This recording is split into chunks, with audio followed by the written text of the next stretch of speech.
السلام عليكم ورحمة الله وبركاته. كل عام واحنا جميعا إلى الله ورسوله أقرب بإذن الله.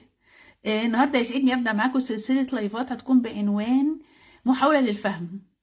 هناقش فيها مواضيع كتير مختلفة. ما أنا ما سعفنيش الوقت أكون معاكم في رمضان خالص، ففي كذا حاجة طرقت، فالنهاردة هنناقشها مع بعض. هنتكلم في كذا موضوع. أولا، هل يوم الأم بدعة؟ وإيه معنى البدعة من فهمي لهذا الأمر؟ تاني حاجة هنتكلم على نتيجة برنامج دولة التلاوة ورأيي فيها، ورأيي في الهجوم الحاصل على مسلسل الدكتور مصطفى محمود رحمة الله عليه. ويا ترى الموضوع ده بيتهاجم قوي كده ليه؟ وليه يا ترى تم الإعلان عنه سنة كاملة قبل ما يظهر؟ ودي حاجة غير معهودة يعني. فهناخد المواضيع دي كده واحدة واحدة، نبدأ نتكلم فيها بإذن الله. طيب، أولا، ما هي البدعة؟ قبل ما نتكلم على هل يوم الأم بدعة ولا لأ، البدعة أصلا من فهمي، وطبعا اللي بيشرفني من الفرجة على اللايف يصحح لي.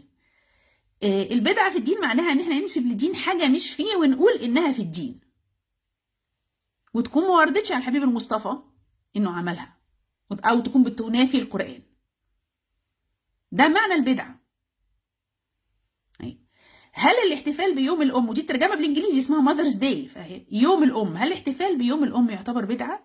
قبل ما أجاوب على السؤال ده يا جماعة، خليني أقول لكم على كذا حاجة حصل فيها اجتهادات من ناس أعرفهم، واجتهادات أنا كمان ربنا فتح عليا بيها، وعايزة أخد رأيكم هي تعتبر بدعة أصلا ولا لأ، عشان نبقى بنتكلم عن الموضوع ده بشكل واضح.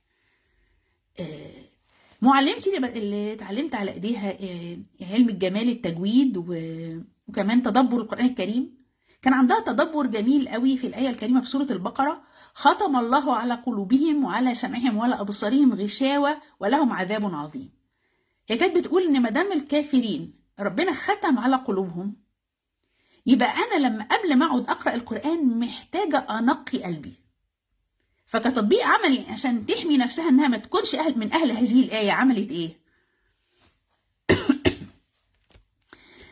بقت تستغفر قبل قراءه القران. وبرضه ده مربوط بالايه الكريمه: كلا بل ران على قلوبهم ما كانوا يكسبون.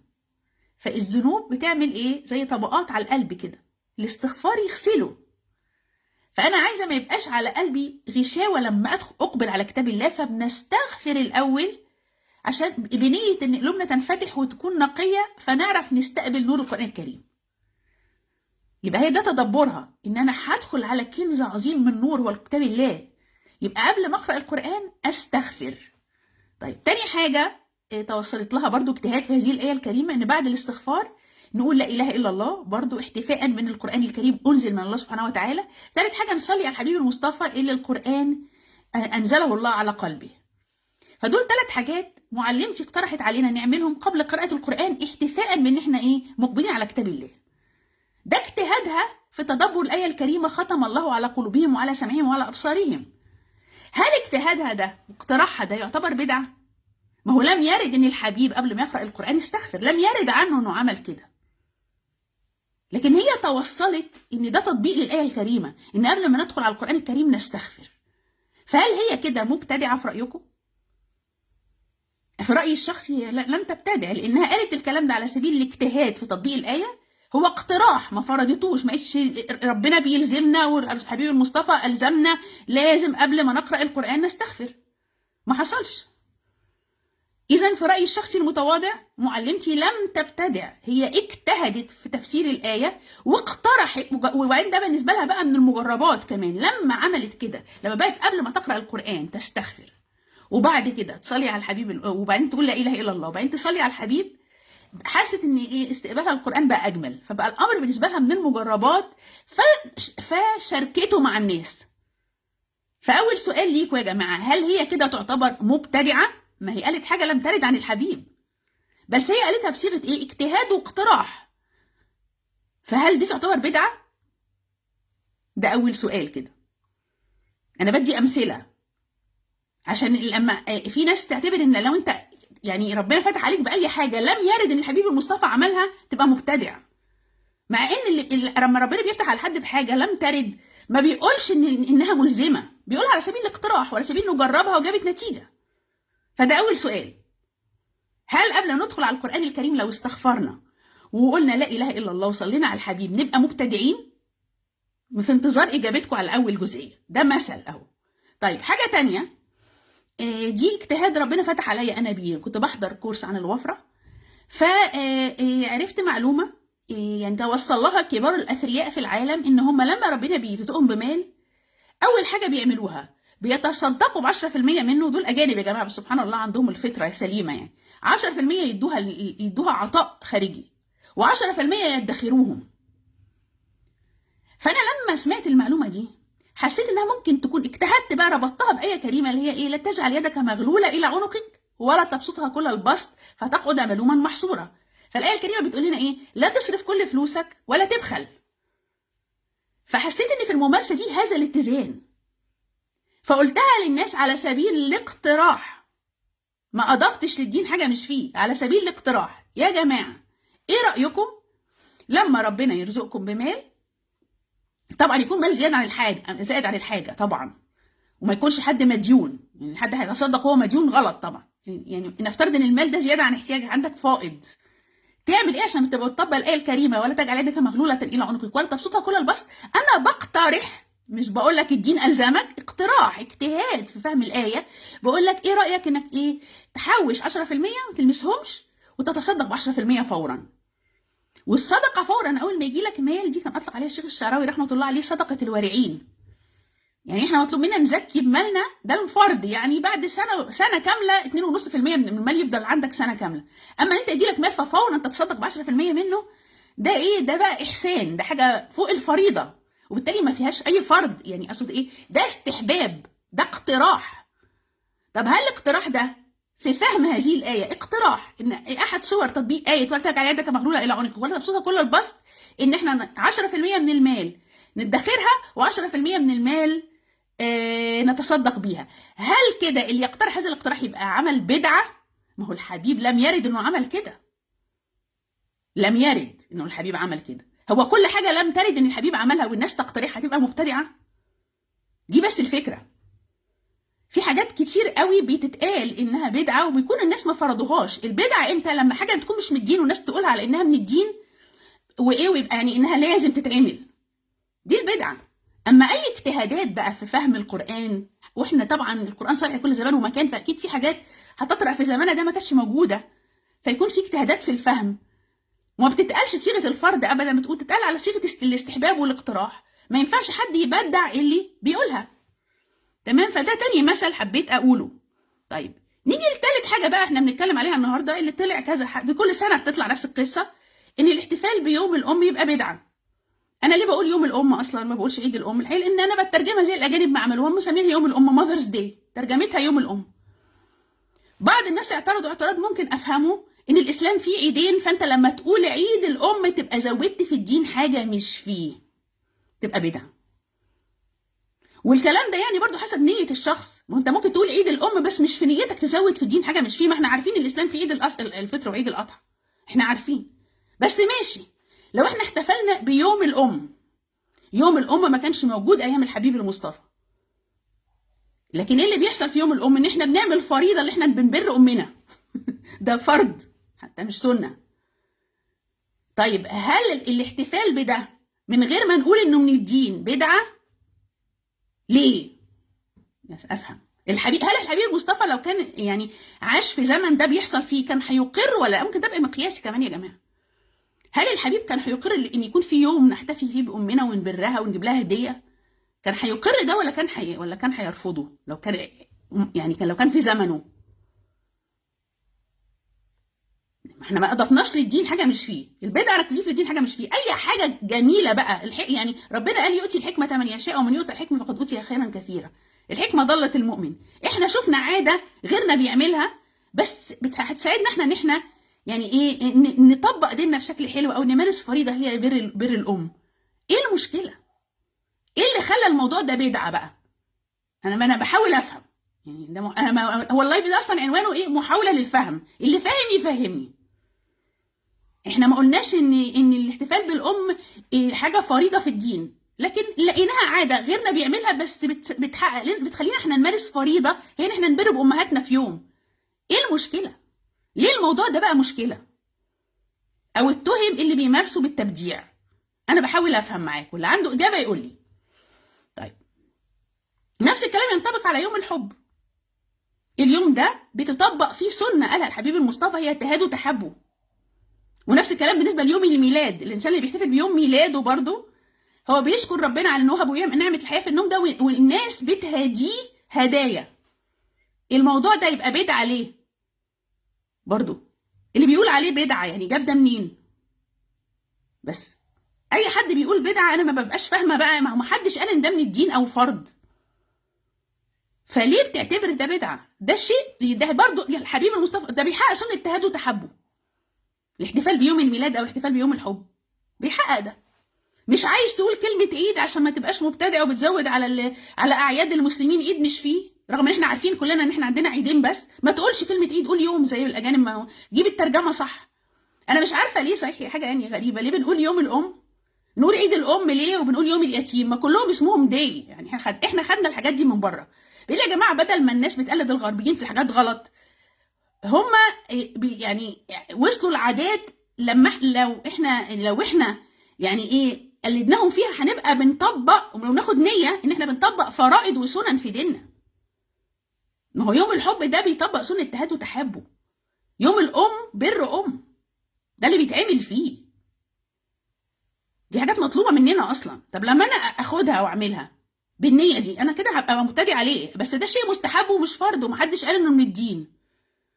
فلماذا التبديع يا اخواني؟ لماذا يعني؟ انا مش بفهم بقى اللي بيقول على الحاجات دي انها بدعه بيقول الكلام ده على اساس ايه؟ طيب، حاجه كمان كنت سمعت الشيخ الشعراوي رحمه الله عليه قالها، وهي ملهاش اساس في السنه، يعني الحبيب ما قالهاش بس الشيخ الشعراوي اجتهد فيها. قال المؤمن لازم يكون ايجابي. ان انت لو انت في مكان في الشارع او في اتنين بيتخانقوا، او انا مثلا في الشارع وفي اتنين بيتخانقوا، انا ما اقدرش ادخل كامراه كده وسطهم يعني اوقف الخناقه، لكن اقدر اكون ايجابيه بان اعمل ايه؟ اقول اعوذ بالله من الشيطان الرجيم. ده دور ايجابي هعمله، لان الخناقه دايما يكون اصلها الشيطان، وانا بواجه الاستعاذه ليهم. طب ده اجتهاد من الشيخ الشعراوي رحمه الله عليه. لم يرد ان الحبيب المصطفى، لم يرد عن الحبيب، لكن الحبيب كان هيقره لو سمعوا. دي النقطه يعني، هو لا يخالف سنته. هل لو انت شفت اتنين بيتخانقوا فقلت اعوذ بالله من الشيطان الرجيم تبقى مبتدع؟ اصل الحبيب ما عملش كده. محاوله للفهم. اللي فاهم يقول لي. انا مستنيه اي تعليق، انا مش شايفه اي تعليقات يا جماعه. لو حد بيعلق بصراحه انا مش شايفه اي تعليقات لغايه دلوقتي. بس ساعات الفيسبوك بيعمل العمله دي. ان شاء الله خير يعني. طيب، برضو في حاجه كمان، دي انا سمعتها من المجربات يا جماعه. لو حد بيتعرض لايذاء من الناس، في واحده اعرفها اجتهدت في تطبيق الايه الكريمه ادفع بالتي هي احسن.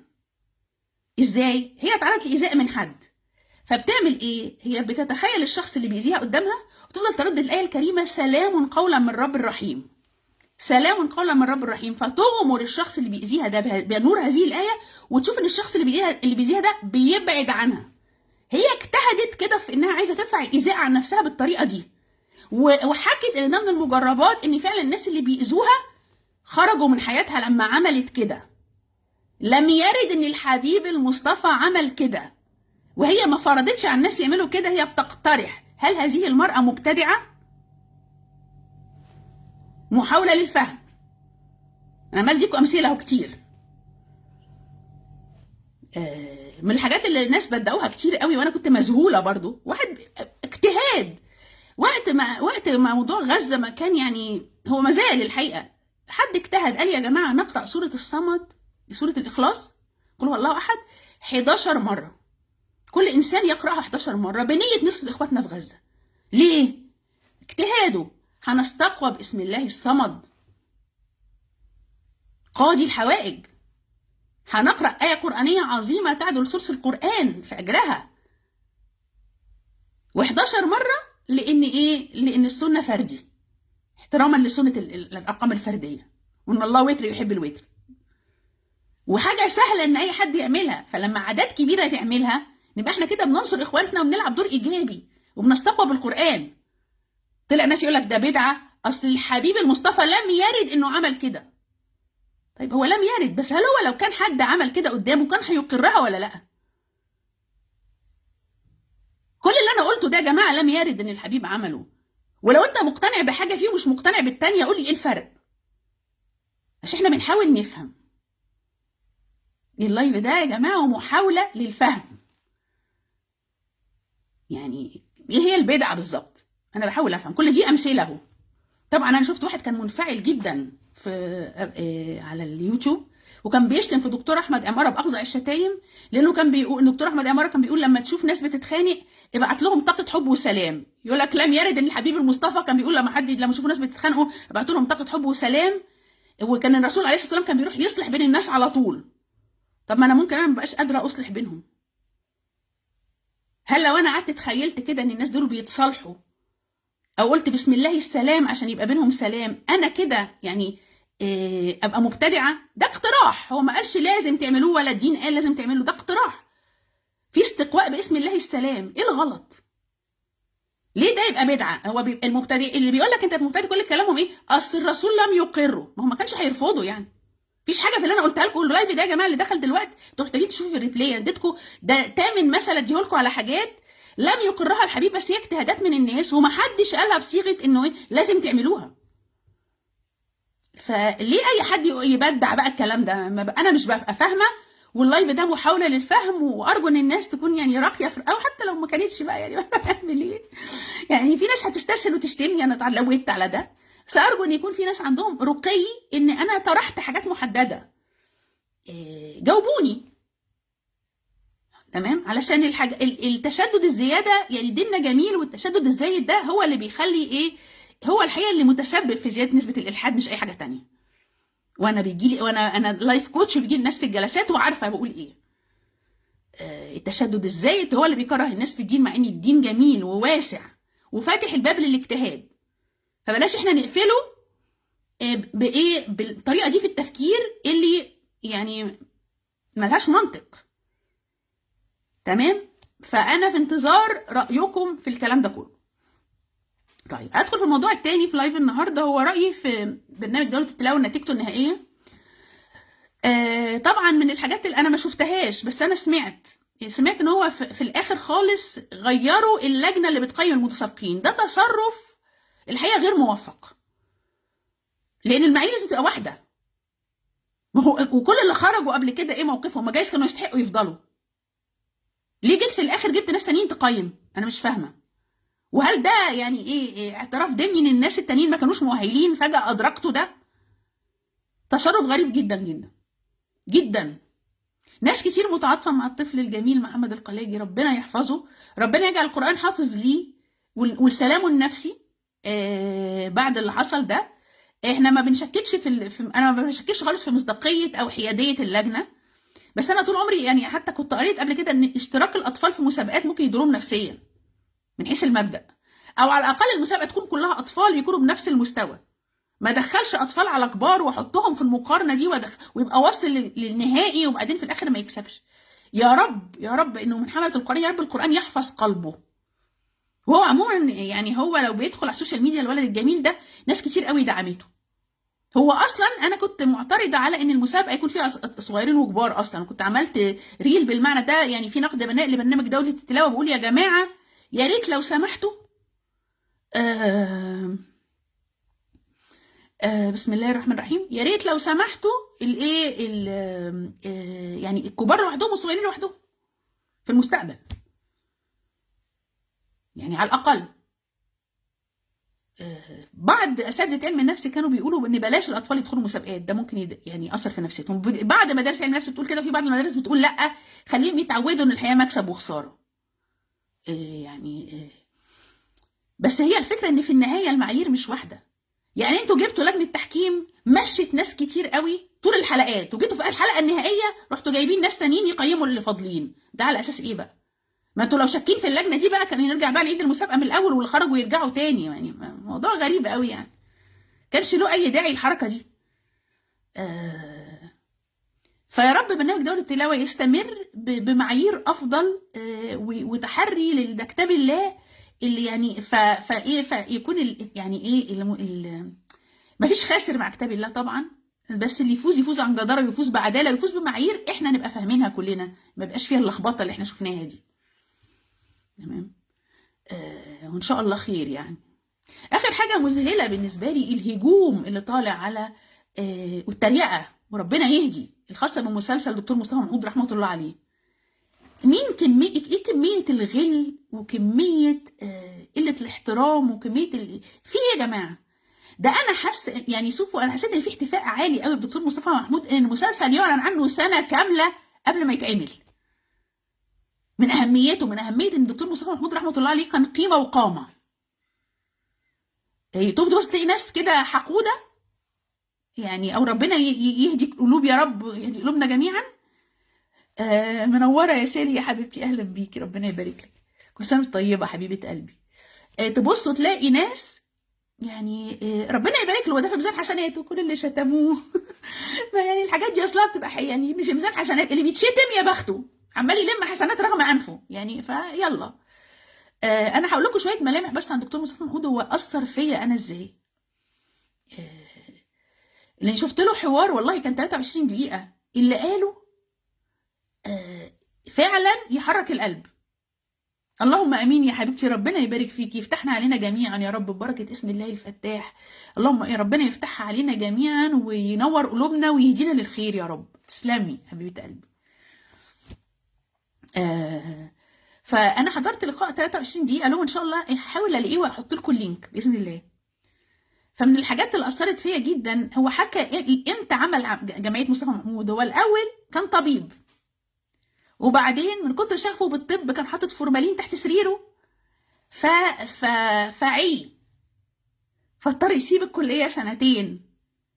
فهو قعد يقرا، فهنا اتولد مصطفى محمود الاديب. فكان في الاول مصطفى محمود الطبيب، وهو بيوصف بيقول ايه، شاف المرض ده انه منحه من ربنا، قال في محضن المرض، اعتبر المرض محضن، في محضن المرض اتولد ايه، مصطفى محمود الاديب اللي امتعنا بقراءاته. لسه شايفه اي والله حد النهارده على الفيسبوك ربنا يبارك له بيحكي ان هو عنده 15 سنه قدر الدكتور مصطفى محمود يشده باسلوبه السلس وطريقته في توصيل معلومات بشكل يعني في بساطه وعمق في نفس الوقت.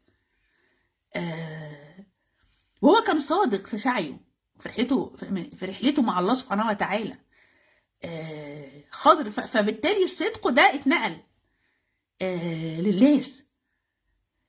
طيب، ففي اول مرحله طبيب، تاني مرحله اديب، تالت مرحله هو ابتدى يستقي لما تعمق في العلاقه بالله، ابتدى يفكر في لقائه لله، وقال بالحرف الواحد كده، هو انا هقابل ربنا بشويه كلام؟ مش قادره اقول لكم الجمله دي لمستني قد ايه. هو شاغل نفسه انه معقوله انا هقابل ربنا بشويه كلام، مع ان الكتابه دي يا جماعه اكتر حاجه بتوثق. يعني لو حد عايز يسيب اثر، الكتابه وسيله لان اثره هيبقى ممتد. فبعد ما الف مؤلفات كتيره جدا اعتبر ان ده قليل، بقى انا هقابل ربنا بشويه كلام. فربنا فتح عليه فكره جمعيه دكتور مصطفى محمود، لغايه دلوقتي شغاله، وان شاء الله تكون صدقه جاريه على روحه رحمه الله عليه. يعني كان نموذج يحتذى في الاجتهاد وفي الصدق، وفي يعني حاجات كتير قوي نتعلمها منه. وفي الاخر تبص تلاقي ناس متضايقه قوي ان هيتعمل مسلسل عنه. سبحان الله، ده قمه الاحتفاء بيه والله، ان المسلسل يعلن عنه قبلها بسنه، لان احنا هنشوف قيمه وقامه. انا متشوقه اشوف المسلسل ده، بس ارجو ان هم يعني ارجو ان السيره الذاتيه تكون دقيقه يا جماعه ساعات بس نرجوكم اللي بيكتبوا السيره الذاتيه يعني تحروا المصداقيه، تحروا المصداقيه لو سمحتوا، عشان يكون عمل قيم يليق بقيمه وقامه الدكتور مصطفى محمود، ولو كره الكارهون، ما هو دايما في كارهون يعني. انا يعني ربنا يهديهم يعني. بس اخر حاجه يعني ممكن يعني اتكلم فيها النهارده، طبعا لان انا ما جاتليش فرصه يا جماعه يعني اتكلم معاكم الفتره اللي فاتت خالص. طول رمضان تقريبا عملت حاجات قليله قوي، لان كان عندي مسرحيه قدمناها تاني يوم العيد، فكنا بنعمل بروفات مكثفه فما كانش في مجال خالص ان انا اطلع ولا اتكلم معاكم. انتوا وحشتوني جدا يعني. فطبعا حصلت احداث كتيره بقى في رمضان كمان، كل اللي بيحصل حوالينا في العالم يعني. ايه ده، سبحان الله يعني. رب اجعل هذا البلد امنا. هو دايما الواحد اول ما بتحصل حاجات حواليه بيبقى اول حاجه همه يعني ايه دايرته اللي هو فيها. طبعا نتمنى الخير للعالم كله، بس واحد بيبدا بنفسه وبالمحيطين بيه. فيا رب ديم على مصر نعمه الامن والامان يا رب. ده اول ملمح يعني اقدر اقوله لكم. تاني حاجه كتامل في كل اللي بيحصل برضه يا جماعه، انا مره في فيديو سابق اقترحت يعني ان اللي بيبقوا رؤساء جمهوريات كده المفروض يعني يخضعوا لايه، لتقييم نفسي من اخصائيين في علم النفس. لان لما يبقى صانع القرار في العالم ممكن يبقى مختل، الشعوب هي اللي بتدفع الثمن.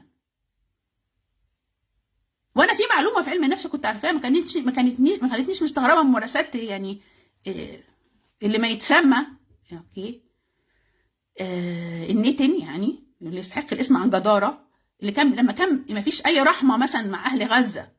ليه انا ما كنتش مستغربه؟ لان ده الشخصيه السيكوباتيه ما عندهاش تعاطف. درسنا ده في علم النفس، ما عندهاش تعاطف اصلا. يعني انت لما بتضرب صرصار بالشبشب مش بقى متعاطف معاه، هو شايف الناس كلها صراصير. وذكرت في القران نحن ابناء الله واحباؤه، وعندهم احساس وهمي بالافضليه، وهمي طبعا اننا احسن من غيرنا وغيرنا ما يستاهلوش الحياه. فكل ده ما كانش مفاجئني لان هو سايكوباتي. لكن اللي فاجئني بقى انه حتى شعبه مش صعبان عليه. ايه ده؟ انت حتى شعبك مش صعبان عليك يا بابا. انت مش ممكن يعني. او ممكن يكون هيستغلهم بعد كده في المظلوميه اللي هم غاويين يعملوها. ذبحونا حرقونا في الهولوكوست، ايران ضربتنا. طب ما انتوا اللي ضربتوهم في الاول. لا احنا مساكين. ممكن قوي يكون دي هتبقى بقى مقدمه للمظلوميه بقى، ونحن نعيش دور الضحيه في المستقبل تاني عشان يبرروا حاجات اجراميه اكتر يعني. بس بيبقوا هم اللي بادئين كل مره. فلما الحكام العالم يبقوا مختلين، ربنا الحافظ بقى يعني والله فعلا يعني انا بحس باطمئنان لما اقول ذكر اصبح الملك لله والحمد لله. في الاخر ربنا هو ملك الملك وملك الملوك وهو المدبر، وهو قادر يقلب الموازين في اي لحظه. اهم حاجه بس كل واحد يعمل دوره ويسعى انه يزكي نفسه ويعيش حياته بما يرضي الله. فدي اهم المواضيع اللي حبيت اناقشها النهارده يا جماعه يعني. واحب اعرف تعليقكم عليها ورايكم. ويعني انا اتكلمت كتير لكم، كنتوا وحشيني كتير برضو. سعيده جدا باللقاء ده، وان شاء الله دايما متجمعين على الخير، ومتشوقه جدا لتعليقاتكم. والسلام عليكم ورحمه الله وبركاته.